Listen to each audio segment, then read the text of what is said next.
어제 말씀을 통하여 우리가 확인할 수 있었던 것은 바울이 죄가 없다라고 하는 것이죠. 그러나 황제에게 상소하지만 않았더라면 석방될 수 있었을 것이요 라고 하는 아그리빠 말을 통해서 바울은 무죄를 통하여 자유인이 될 수 있었음에도 불구하고 하나님의 뜻에 따라서 그는 피고 신분으로, 죄인의 신분으로 황제 앞에서 재판을 받기 위해 로마로 가기를 선택합니다.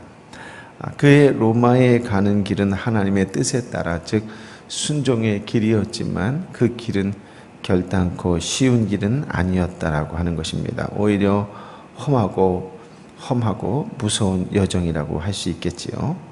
그런데 오늘 1절과 2절과 3절을 통해서 우리가 확인해 볼 수 있는 것은 바울이 가는 그 험한 길을 함께 가는 동역자들이 있다라고 하는 것이에요. 1절 말씀의 주어가 우리가, 2절 말씀의 주어가 우리는, 3절 말씀의 주어가 우리는 이라고 하는 말씀을 통해서 확인해 볼 수 있는 것은 저자 누가를 비롯하여 이 힘든 길을 함께 가는 동역자들을 하나님께서 붙여주시는 것을 확인해 볼 수 있다라고 하는 것이죠.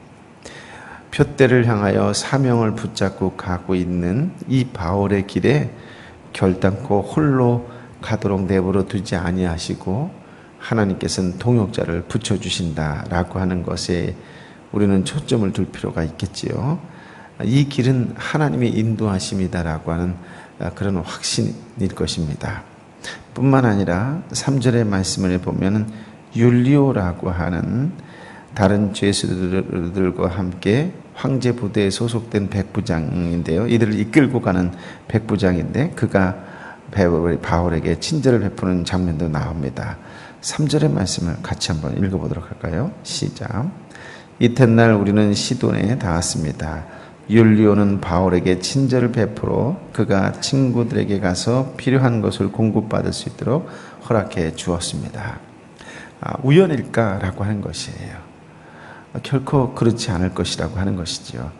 율리오의 이 친절조차도 오늘 1절, 2절, 3절의 주어와 마찬가지로 힘든 길을 함께 갈 수 있도록 도와주는 동역자를 붙여주시는 하나님의 섭리다, 하나님의 인도하심이다 라고 이야기할 수 있을 것입니다.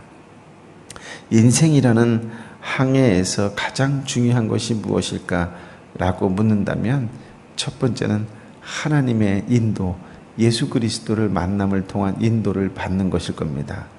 두 번째는 그 인생이라는 항해를 함께 갈 수 있는 믿음의 친구를 갖는 것이 중요하겠지요. 이 믿음의 친구를 갖는 것이 아주 중요합니다. 그럴 때에 내 짐을 나누어 줄 수도 있을 뿐만 아니라 내 소명이 흐트러지지 않고 분명하게 하나님의 뜻을 갈 수 있도록 도와줄 수 있기 때문에 그렇죠. 믿음의 친구라고 하는 것은 그런 의미에서 소명이 흐트러지지 않고 하나님의 뜻에 온전히 순종할 수 있도록 협력해주고 도와주는 그런 사람을 믿음의 친구라고 할 수 있겠습니다. 바울에게 있어서 바로 이러한 동역자가 있었다라고 하는 것은 그의 인생에서 큰 위로와 힘이 아닐 수가 없을 것입니다. 하나님의 인도요, 하나님의 섭리라고 하는 것이죠. 그럼에도 불구하고, 즉 하나님의 뜻에 따라 순종하고 있는 그 여정이라 할지라도 그 길은 결단코 순탄하지만은 않다라고 하는 것이에요. 4절 말씀에 보면 무엇이 불었다 그래요? 그들이 항해할 때 역풍이 불었다라고 하는 거예요. 그 역풍이 불어서 항해가 힘들었다, 이런 말이겠죠. 뿐만 아니라 7절의 말씀에 보면 느린 항해 끝에 가까스로, 이런 표현이 있고, 또 7절 후반절 말씀에 보면 바람이 불어 우리 항해를 지키지 못하게 하고, 그래서 8절의 말씀에 보면 간신히 아름다운 항구 미항에 도착했다, 이렇게 이야기를 하고 있죠. 즉 하나님의 뜻에 따라 순종하는 그 길에도 뜻하지 않는, 의도치 않는 그런 역풍을 만나고 어려움을 만날 수 있다라고 하는 것이에요. 즉 지금 바울은 역풍으로 인하여 힘겨운 항해를 하고 있다라고 하는 것이죠. 그러니까 우리가 기억해야 될 것이 있다면 무엇이냐면 하나님의 뜻에 합당한 여정, 합당한 순종이라 할지라도 순탄하지 못한 상황을 만날 수 있다 없다? 있다라고 하는 것이에요. 그렇다면 우리가 그 순간 이 어려운 상황에 대해서, 이 어려운 상황을 통해서 하나님이 보여주시고자 하는 선한 뜻이 무엇일까라고 하는 묵상이 중요해요. 이 어렵고 힘든 상황에서 그때 제일 중요한 것이 무엇이라고요? 이런 상황을 주신 하나님의 선한 뜻이 무엇일까? 이런 질문이 아주 중요하다라고 하는 것이에요. 이 질문을 건너뛰게 되면 세상 속에서 이겨보려고 온갖 자기 힘으로 바동바동하는 모습을 보여줄 수 있어요. 그러다 보면 더 심각한 문제에 빠질 수 있다라고 하는 거예요.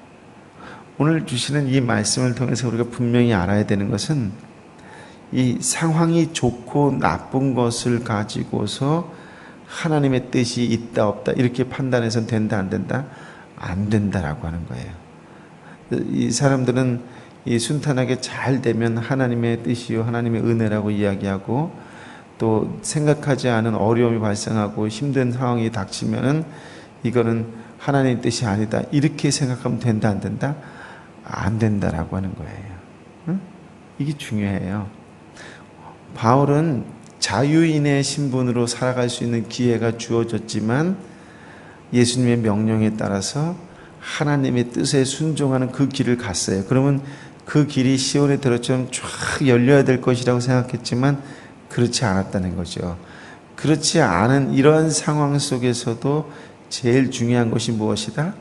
하나님의 선한 뜻이 무엇일까? 라고 하는 질문과 함께 하나님의 마음을 알려고 하는 것이 중요해요.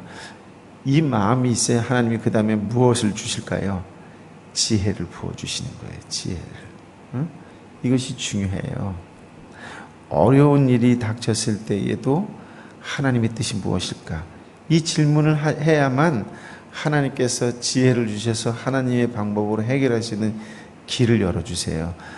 대부분의 그리스도인들이 함정에 빠지는 게 뭐냐면 요 순간 하나님의 지혜를 얻기보다는 자기 경험, 자기 상식으로 발버둥 치다가 더 크게 당한다라고 하는 것이에요. 응? 정말로 중요한 말씀이죠. 어렵고 힘든 상황 속에서 하나님의 뜻이 무엇일까? 하나님의 선한 뜻이 무엇일까? 이 질문이 정말 중요해요.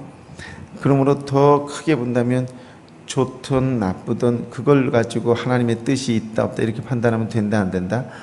안 된다라고 하는 거예요. 하나님의 뜻에 순종하는 그 길에는 하나님의 선한 뜻만 있을 것이다 라고 하는 거예요. 의도치 않은 바울의 배가 지금 엉뚱한 곳에 밀려가고 엉뚱한 곳에 도착했어요. 엉뚱한 곳에. 그런데 이런 상황에 대해서 우연이 아니라 하나님의 뜻이 있을 것이다 라고 생각하는 게 중요해요. 상황이 틀어지고 난관에 봉착할 때 상황에 붙잡히지 말고 문제에 빠지지 말고 하나님을 볼 수 있어야 돼요. 하나님을. 응? 하나님의 뜻이 무엇일까? 이러한 질문과 같은 태도를 보일 때에 하나님의 지혜가 임한다라고 하는 거예요. 그래서 끝까지 간절히 기도하면서 하나님의 일하심을 기대해야 한다라고 하는 거예요. 그래서 이 어려운 상황 환경이 봉착되었을 때 제일 중요한 건 무엇이다?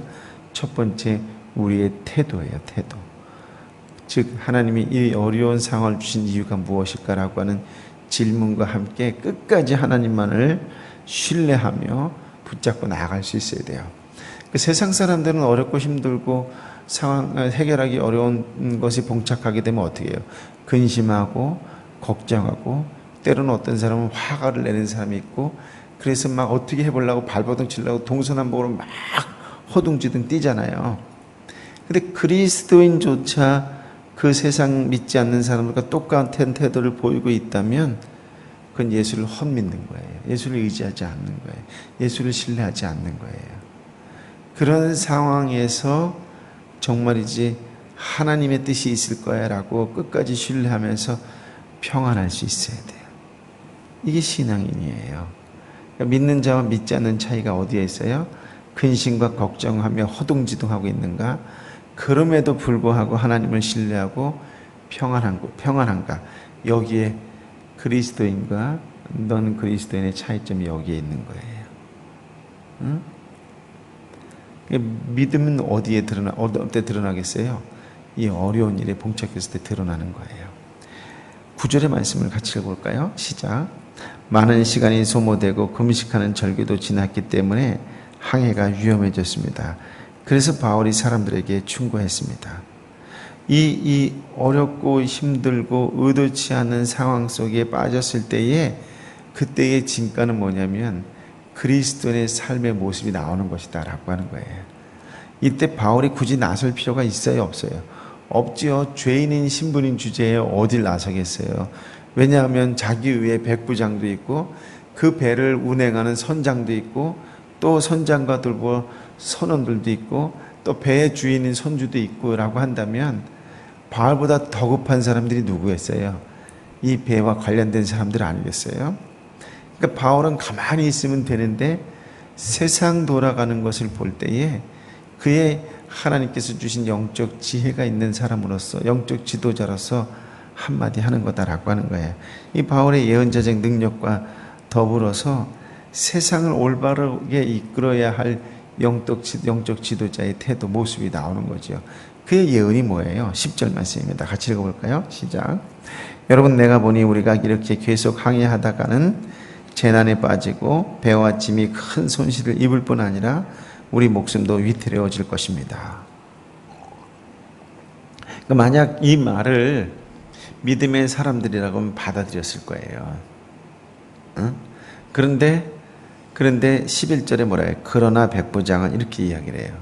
그러니까 하나님을 알지 못하는 존재, 믿음이 없는 사람은 이런 영적 지도자의 말보다는 매일 배를 운행하고 있는 선정과 선주의 말을 더 들을까요? 안 들을까요? 선정과 선주의 말을 듣는 건 당연한 거죠. 그렇지 않겠어요? 전문가의 말을 따르는 것이 합리적이고 상식적인 행동이요. 그런 결정하는 것이 바람직할 것입니다. 그런데 우리가 분명히 알아야 될 것이 있다면 그것이 무엇이냐면 이때 고기 잡는 어부 베드로의 태도를 한번 생각해 보셔야 돼요. 베드로가 밤새 고기를 잡았는데 한 마리도 못 잡았어요. 그런데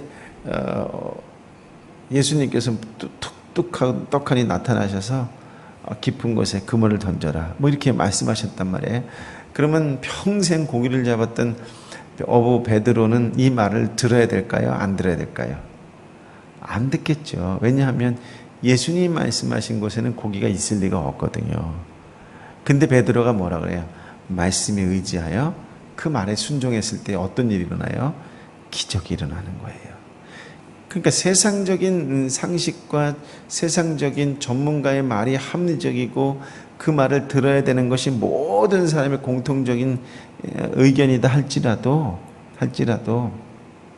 영적인 지도자의 메시지에 대해서 귀 기울여 들을 수 있는 귀가 열려야 된다라고 하는 거예요. 그게 믿음의 사람들의 모습이 되어야 된다라고 하는 거예요. 이 백부장은 당연한 행동을 한 거예요. 그러나 믿음이 있는 저와 여러분에게는 그 예수님의 말씀에 귀 기울여 들을 수 있어야 된다는 거죠. 아무리 치밀한 계획을 세워도 하나님이 허락하지 않으면 그 계획은 영원히 이루어질 수 없다라고 하는 거예요. 뿐만 아니라 하나님은 복음의 관점에서 세상을 바라볼 수 있는 특별한 지혜를 누구에게 주신다? 말씀의 사람에게 주신다라고 하는 거예요. 말씀의 사람에게 주시는 가장 놀라운 은혜 중에 하나가 무엇이다? 세상을 바라볼 수 있는 특별한 지혜를 주신다라고 하는 거예요. 성령께서 지혜의 영이시거든요. 그래서 질문이 중요해요. 태도가 중요해요. 앞서 말씀드린 것처럼 어렵고 힘들고 복잡한 상황일수록 멈춰서 아무것도 하지 않을 때 될 정도로 멈춰서 이런 상황을 주신 하나님의 뜻이 무엇일까? 라고 하는 질문과 함께 묵상이 있어야 성령의 지혜가 임한다라고 하는 거예요. 그래야 세상적인 방법으로 문제를 해결하지 않는다라고 하는 거예요. 세상의 경험과 지혜를 뛰어넘는 하나님의 지혜가 있다라고 하는 것을 그리스도인들은 한시도 잃어버리면 안 돼요. 꼭 기억해야 돼요. 어려운 순간 난관에 부닥쳤을 때에 이것을 주신 하나님은 이것을 뛰어넘는 그 지혜를 주신다라고 하는 것을 꼭 기억하셔야 된다라고 하는 거예요. 그러므로 우리가 말씀을 통해 주어진 복음의 지혜가 저와 여러분에게도 있다라고 하는 확신이 중요해요. 말씀의 사람, 기도의 사람에게는 하나님 반드시 지혜를 주신다라고 하는 것이에요. 그래서 말씀을 통해서 예수님이 말씀하신 것처럼 어린아이가 성장하면서 무엇이 자라야 된다고 말씀하셨어요? 지혜가 자라야 된다. 지혜가 자란다고 할 때 어떤 때 지혜가 자라는 거예요? 말씀을 통해 지혜가 자라는 거예요. 세상적인 지식을 통해서 지혜가 자라는 게 아니에요. 세상적인 책을 수북이 쌓아놓고 읽는다고 해서 지혜가 자라는 게 아니에요. 하나님의 말씀을 통해서 지혜가 자라는 거예요. 하나님의 말씀을 통해서 지혜가 자라면 세상의 책을 보는 것을 통해서 구별할 수 있고 분별할 수 있는 능력이 생겨요. 하나님으로부터 받은 지혜가 있어야 돼요. 응? 그때 세상의 책도 구별하고 분별하고 판단할 수 있는 능력을 주신다라고 하는 것이에요. 그러므로 우리는 분명히 또 확고하게 믿으셔야 돼요. 뭘? 복음은, 하나님의 말씀은, 예수님의 말씀은 세상을 보는 특별한 안목을 주신다라고 하는 확신이 있어야 돼요. 그런 특별한 안목을 가지고서 세상을 바라보고 해석하고 해결할 수 있는 그런 영적인 하나님의 사람이 되어야 된다라고 하는 것이에요. 다시 한번, 어렵고 힘든 일을 겪을 때일수록 하나님의 인도하심을 더욱 신뢰할 수 있어야 되는데, 그때 제일 중요한 것이 무엇이다? 질문이에요. 질문. 이렇게 어렵고 힘든 상황을 허락하신 하나님의 선한 뜻은 무엇일까? 라고 하는 질문이에요. 이 질문이 없이는 결단코 하나님의 지혜가 임하지도 하나님의 지혜로 해결하려고 하지도 않는다라고 하는 것입니다. 그러므로 사명을 굳게 붙잡고 하나님의 지혜로 세상을 이기며 표대를 향하여 주님을 향하여 오늘도 전진해 나아가는 저와 여러분이 되시기를 예수님의 이름으로 축복합니다. 아멘. 아버지 하나님, 하나님의 뜻에 순종하고 있는 바울의 모습을 보면서 우리는 뜻하지 않는 한 가지를 보게 됩니다. 순종하는 그의 삶은 시온의 대로처럼 활짝 열리는 것이 아니라 예기치 않았던 어렵고 힘든 상황을 경험하게 되는 것을 보게 됩니다. 그때 바울의 지혜를 허락하여 주신 하나님을 보게 하여 주시니 감사합니다. 불안하고 염려하며 걱정하는 자의 모습이 아니라 하나님의 선한 뜻이 무엇일까라고 생각하며 그 하나님을 신뢰하며 오히려 평안 가운데에 문제를 해결하는 바울의 모습을 통해서 나의 모습을 들여다봅니다. 하나님, 어렵고 힘들고 해결할 수 없는 상황 환경이 들이닥쳤을 때에 두렵고 근심하고 걱정하며 벌벌 떠는 나의 모습인지, 아니면 하나님의 선한 뜻이 있을 거야 라고 신뢰하며 평안 가운데 있는지, 주님, 오늘 우리에게 다시 한번 이 지혜의 말씀을 주셨사오니 하나님의 뜻에 순종하며 지혜롭게 모든 문제를 해결해 나아갈 수 있는 하나님의 사람으로 살아가는 우리의 신앙생활이 되게 하여 주옵소서.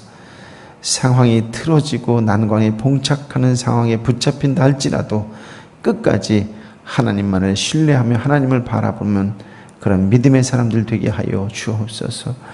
우리의 공동체의 형제와 자매 가운데에 정말로 해결할 수 없는 어려움과 힘듦에 봉착한 자매와 형제가 있습니다.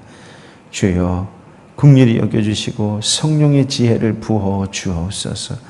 어떤 상황 관계 속에서도 끝까지 하나님을 붙잡고 예배의 자리에서, 말씀의 자리에서 하나님의 지혜를 받아 자라나가는 것을 통하여 문제를 해결하고 또 문제를 해석하는 그런 평강의 사람으로 살아갈 수 있도록 하나님 축복하여 주옵소서. 주님 도와주옵소서. 주님 도와주옵소서. 주님 도움을 줄 수 있는 믿음의 동역자들을 또한 허락하여 주옵소서. 인생이라는 항해에서 가장 중요한 것인지 무엇인지 알게 하셨사오니 이제 그 주님만을 끝까지 붙들고 신뢰하며 부르짖으며 나아가는 기도의 사람, 말씀의 사람, 지혜의 사람, 성령의 사람으로 살아갈 수 있도록 주여 역사하여 주옵소서. 주여 축복하여 주옵소서. 주여 성령의 능력과 권능과 지혜로 임하여 주옵소서. 하나님의 이름으로 나아갈 때 잘 될 줄 믿습니다. 우리 모든 사람들이 오늘 세상 속에서 하는 일이 잘 되는 형통의 사람이 되도록 축복하여 주시옵소서. 이제는 길이요 진리요 생명 되신 우리 주님 예수 그리스도의 은혜와 아버지 하나님의 크고도 지극하신 사랑과 성령 하나님의 위로 역사 교통 충만하시니 오늘 말씀을 가슴에 안고 주님 그렇습니다. 어려운 일을 겪을 때 나의 태도를 보니 불안하고 염려하며 걱정했습니다. 이제는 하나님의 선한 뜻을 알고 신뢰하며 평안하기를 원합니다. 말씀의 지혜를 가지고 그렇게 살겠습니다라고 다시 한번 말씀의 자리에 기도의 자리에 서겠느라고 결단하는 하나님의 사람들 한 사람 한 사람 머리 위에 저들의 눈물로 기도하는 가정과 직장과 사업터와 전도하려고 하는 한 영혼의 머리 위에 이 땅과 열방의 선교주와 선교사님 머리 위에 이제부터 영원토록 함께하여 주옵기를 간절히 축원하옵나이다. 아멘.